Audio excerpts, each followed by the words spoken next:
Thanks for joining us here on WGRZ and Daybreak on WGRZ Plus. It's been a pretty nice day, nice start to the day here in Western New York. Yeah, really And nice. Hi. We've got hey Patrick. Yeah, we've got some good weather to welcome folks into Western New York. Yes. As long as you weren't hoping for, again, we've been talking about it all morning long, but no white Christmas depending on where you live, but we'll get a white after Christmas. See this? This is our Christmas. Yeah, there you go. Kind of a little bare ground. Some spots get a little snow. But, you know, that's okay. We're going to get plenty of snow moving forward. It just won't be here for Christmas. What are your dinner plans, Patrick? Oh my! You got family coming? So, thank you for asking. Yesterday, me and 800,000 people went to Wegmans, and I purchased the meal. Lots of seafood. Oh, there you go. Little scallops, a little crab, some oysters. No, not oysters, clams, and a little steak. So a little surf and turf. I have to pick up a branzino after work today. That's our. Oh, I'm sorry. Fancy. My wife's Italian, so I should know this. What is it? It's a branzino. It's a fish. It's like for white 7 fishes. Yeah, exactly. Okay. Yeah, we're doing that for the first time in the new house. A little special occasion thing. So Hey. I've never. Well, that's a lie. I have whole roasted a fish before, but not one that I haven't caught. So this will be a new experience. In case you don't know, this is Rob's first Christmas with his wife in his new house. So this is kind of a monumental moment. So And we got an ornament to celebrate it as well. very, very nice. Speaking of ornaments, yesterday I came downstairs to go to work, and what was on the floor? Our Christmas tree. Oh no! It had done one of these. Boom. And the ornaments, well, you know, it's just All on its own. I'm picturing just- my puppy grabbing an ornament and going, "Ugh." no animal involved, no kid involved. It just decided to say, you know what, I'm tired, I'm going to lay down. Oh, no. So anyway, moving on. All right, so here's a look at the forecast. Right now it is 33 degrees. We have light breezes, sunshine in Buffalo, a little more cloud cover down here in Salamanca. It is looking pretty quiet on satellite and radar. Nothing really coming our way for today or tomorrow before things change on Friday, which you'll see in a second. 35 in Angola, 33 Buffalo, 32 in East Aurora, 29 in down in Salamanca. White Christmas, we've had, over the last 5 years, we've had three out of 5. That's kind of the percentage, about a 60 to 65% chance. What's 3 out of 5? What's the percentage of that, Rob? You should know. Oh, 3 out of 5. That's what, 68%? Just over 50. I mean, 2.5 would be that. So. Okay, so anyway, Yeah, you got about a 60%, 60% chance of a white Christmas here in Western New York. For today, we're going to see, again, decreasing clouds, temperatures into the mid-30s. All right, let's take a look at the next 7 days. Christmas Day looks quiet with temperatures in the 30s. Then we've got some snow on Friday, developing late morning into the afternoon especially. Dry conditions on Saturday. Sunday, we bring in some rain. And the Bills game is likely going to be damp, unfortunately. But that won't affect our game plan, I got to believe. All right, snow on Monday with some wind, snow showers into Tuesday. For the south towns in the southern tier, dry weather on Christmas. Here, there's a little more of a warm air mass to deal with, which is why we're going to see some sleet and freezing rain, we think, especially for the southern tier on Friday, mixed with the snow. Rain on Sunday, and then, Rob, some snow and wind to start next week. Okay, back to the weather we've had for the past couple weeks. Thank you, Patrick. And 9:04 now, we are following some developing news this morning. The New York Attorney General's office is now reviewing a deadly accident in West Seneca that killed a 16-year-old boy. The AG's office says it was an off-duty Cheektowaga police officer that hit the teenager while driving in the area of Clinton Street and Maplewood Avenue last Thursday. It is standard protocol for the AG's office to investigate these types of situations where the death involves a police officer. The West Seneca Police Department, which was responding to this incident, says based on the evidence, the incident appears to have been just a tragic accident here and no criminal charges are expected. Now, 2 people are hurt, with 1 critically injured after a crash in Newstead. Crews were called to Route 5 between Havens Road and Cummings Road just after 6 yesterday morning. Fire officials say one person was trapped when they got there, and weather may have been a cause or a factor in this collision. Take your time, slow down with the weather conditions, with the snow on the road. You just got to take your time. Yeah, good advice for the remainder of the winter. The Erie County Sheriff's Office is investigating the exact cause of the crash. And New York State is seeing a sharp drop in fatal crashes reported to them. That's according to the governor's Traffic Safety Committee.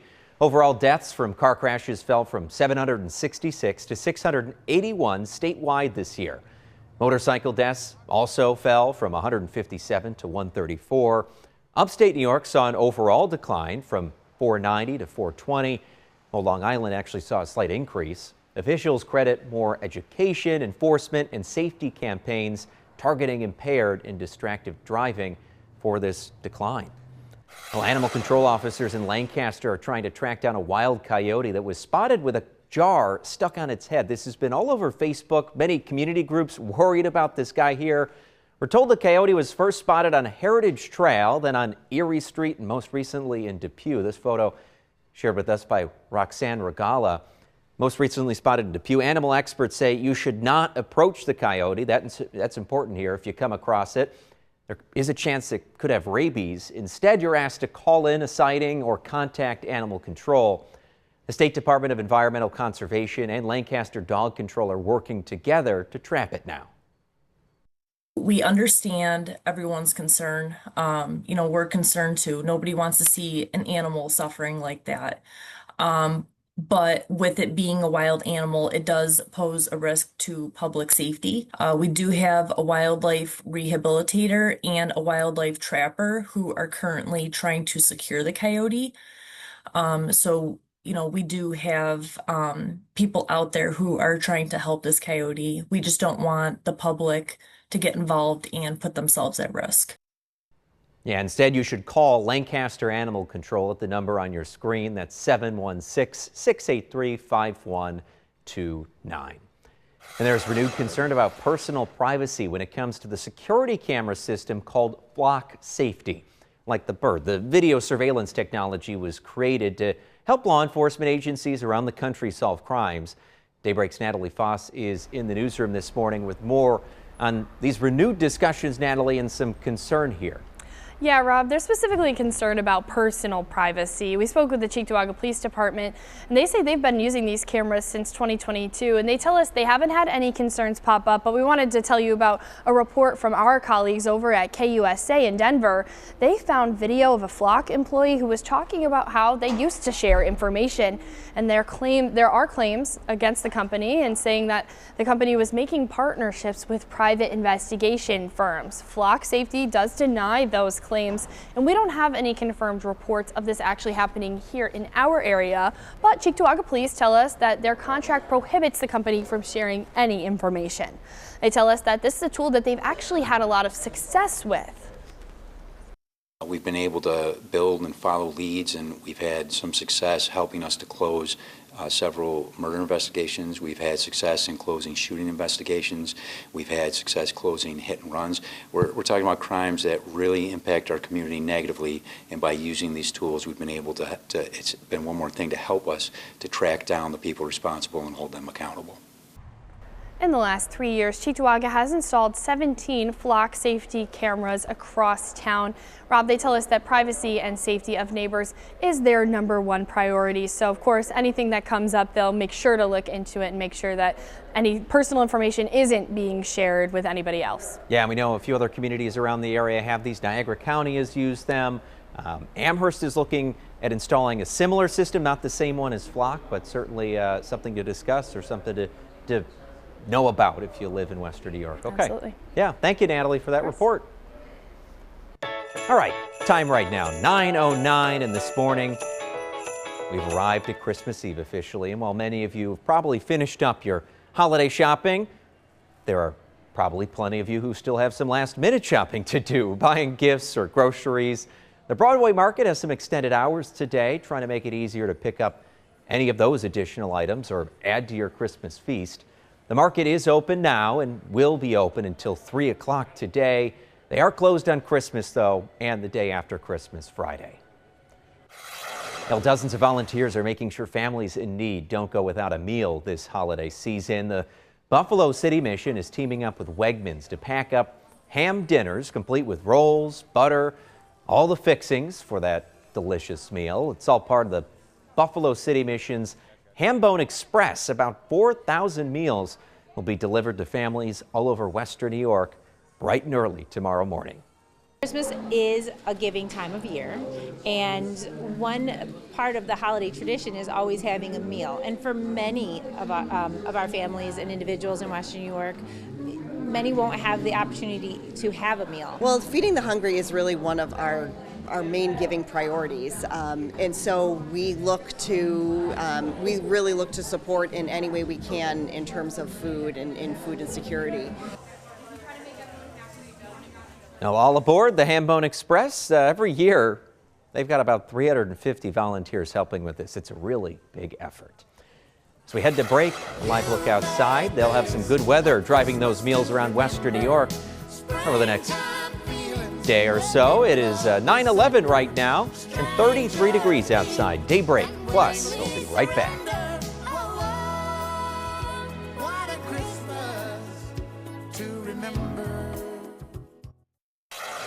Well, it is lucky number 7 for the Buffalo Sabres. My lucky number, Patrick. Dude, these guys are on a roll. Yeah, Bo Byram had 2 goals last night, an assist as well. Yeah, powered the Sabres to a 3-2 overtime win over Ottawa. They were on a 6-game win streak, now 7 games. Noah Ostlund, who was down with the Amherst not too long ago, had the other goal in this game. Alex Lyon, also sensational in net here. He's picked up his 6th consecutive win during this streak. So leading the way, to borrow a phrase, December to remember for Sabres fans, and so much different than last year. We can all remember.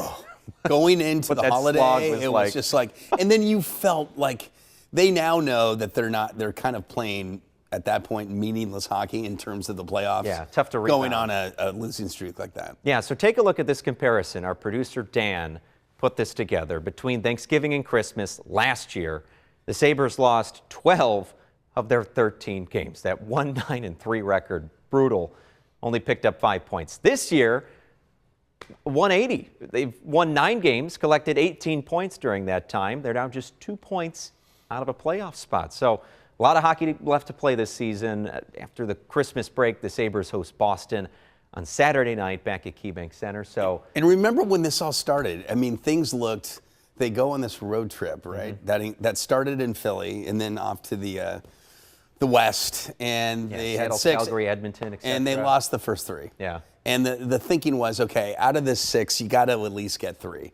They lose the first 3, and it's like all is dark and dim, and then boom, they win the next 3, and now they've won the next 4 after that trip. It's crazy. Yeah, had the general manager changes, the front office changes as well, seem to be inspiring them in some capacity. When you look at our new GM, you kind of feel like whatever he says, you should respond to. Yeah, right. Taking it serious, a guy to take serious, and 100%. It's nice to see some serious hockey. I'm sure Sabres fans. And apparently, the game last night, the team played like at playoff level. Yeah. There you go. And so I feel like Paul Hamilton saying that. Serious hockey. That's what he's always looking for from that's Paul's bread and butter. That's his thing, serious hockey. Now for the Bills here, the playoff picture starting to come into focus. We were talking about this yesterday. Most Western New Yorker, any Bills fan really is. The rest of the AFC also shaping up here. So as we get closer to Sunday's game against the Eagles, where do things stand? Well, we know the Bills have already secured their spot in the postseason. They're the 6th seed right now, but that could change a little bit. And the 5th seed, which is a far better place, I think, in terms of who they may play. Yeah, 5 You'd rather or play 4. the Steelers versus Jacksonville, who is now looks unbeatable. They've been hot. Yeah. Right. So if they want to move up, our NFL insider Vic Carucci spoke with him yesterday. He's got a few things that really need to fall into place. The only mindset that the Bills can have for these final 2 games is to win out. That is their best chance to be in position to, first of all, get the AFC East championship. That would have to be helped by a stumble by the Patriots. but winning the division would at least give them one home game. And we know how valuable playing at Highmark Stadium is to the Bills and giving them their better chance to win a playoff game. I do think the Bills can handle winning on the road. Obviously, 3 of their losses in the regular season have come there, but I think they've shown more recently that they can handle overcoming some adversity, of course, but doing so on the road. And I think it's built them into a stronger team mentally. And that's going to be particularly important in the postseason. Yeah, if the Bills can't win out, say they drop this game against the Eagles or games around the league don't go their way this week, Vic was saying he's keeping an eye on which players actually see the field in Week 18 against the Jets, kind of a cost-benefit analysis. But it's the final home game at Highmark. I know. It's kind of like you kind of have to play Josh, at least to start. To satisfy just the ending of an era. Right. You can't but then again, the stadium is more of a romantic thing. You got to, if you're thinking about X's and O's in NFL in your playoffs, you got to do what's right for the team. And it is the Jets, so who's to say that by halftime we're not up 30 points and it's like, okay, we can let Mitch Trubisky take over and James Cook can keep running. So it'll be yeah, I mean, do you keep him in because he could get the running record? Yeah, keep the running record. Ray Davis, though, is proven himself. Davis, every time he touches the ball on kickoff returns, it's like electric. Like shot out of a cannon. Oh, my goodness. It's like he found his niche, I think. Indeed, indeed. Okay, well, if you are looking for one more Christmas present, this might be a costly one. But the Bills have put up some more items for sale from the current Highmark Stadium. Oh, so these are some new items. We knew that they had listed the seats. Those are the first things that go up there, but we've got goalpost utensil holders. They've got doormats, goalpost pencil holders, some other commemorative plaques, among other things, all listed now.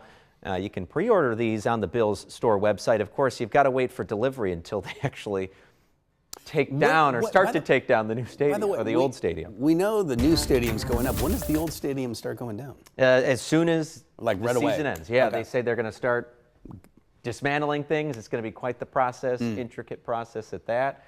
But yeah, through the summer of next year, we'll be saying goodbye. That is a task. Yeah, indeed, indeed. Yeah. All right, we're going to take a quick break, but stay with us. More news and weather after this. Now, 9:21 on this Wednesday morning, and as we inch closer to the Winter Olympics, I want to show you a medieval village that is the home of the world's most famous puppet. I would argue Kermit might be up there too, but Kermit, this guy's got a little. I know he's got some numbers behind this as well.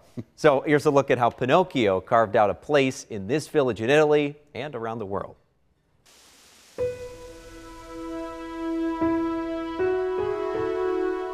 Nestled in the rolling hills of Tuscany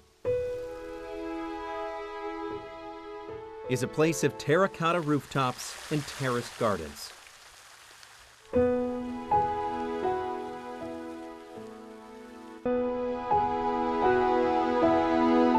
Colodi, Italy looks like it was pulled straight out of a fairy tale, and in many ways, it was. So the first line of the story, chapter 1, once upon a time, there was a piece of wood. Welcome to Colodi, Italy. It tells the story of a wooden puppet that wants to become a real boy. A wooden puppet given a name. So this is our Pinocchio. He's the most famous puppet in the world. His story still lives in the village where it all began. First publication of Pinocchio, July 7, 1881. The author, Carlo Lorenzini, used the pen name Carlo Collodi to honor the town where he grew up. Today, Collodi celebrates its famous connection with pride. So my name is Roberto Vezzani, and I am the librarian at the National Carlo Collodi Foundation.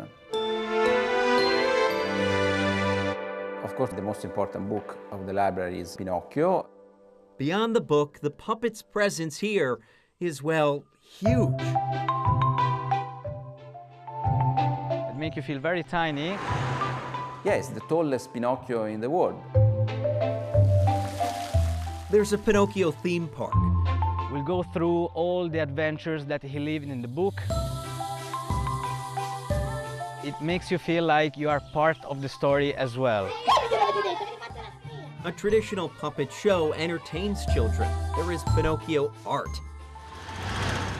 A Pinocchio in a roundabout. My name is Pinocchio. And plenty of Pinocchio souvenirs. This one is for Greece. This comes from China. A story in addition that from connected France. with millions. The Adventures of Pinocchio is the second most translated book in the world, behind only the Bible. Almost 700 translations in almost 200 languages. You've probably read Pinocchio hundreds of times, right?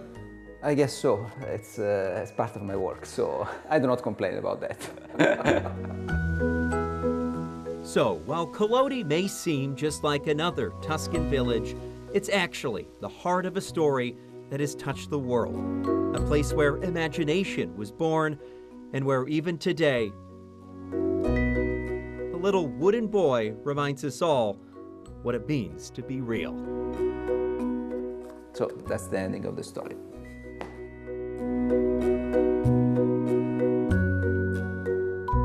The opening ceremony for the Milan Cortina Olympics is Friday, February 6th. You can watch it right here on Channel 2 and NBC. I did not know so much history behind Pinocchio. And we were debating, what, you got Elmo, you got Kermit. In terms of famous... but 1881 is tough to beat. I mean, yeah, Kermit came around in like, what, the 60s? Yeah. With Jim Henson. Pinocchio's like their great-grandfather. He has a little more age with him. Yeah, indeed. Yeah. Well, this morning, starting off busy for more than 1,000 volunteers. They'll be spending this Christmas Eve, Patrick, taking calls and talking to kids, wondering where Santa Claus is. The last tracking we had was over Kiev, right? Or so from outer Mongolia to Kiev. Okay. And now well, I got to check, but I think he's got to be somewhere still in Asia, but making his way to Eastern Europe, I think. Okay. Yeah. Well, the North American Aerospace Defense Command, or NORAD, tracking Santa, all the reindeer and his sleigh. We're going to learn a little bit from Sarah Rosario about how this all began.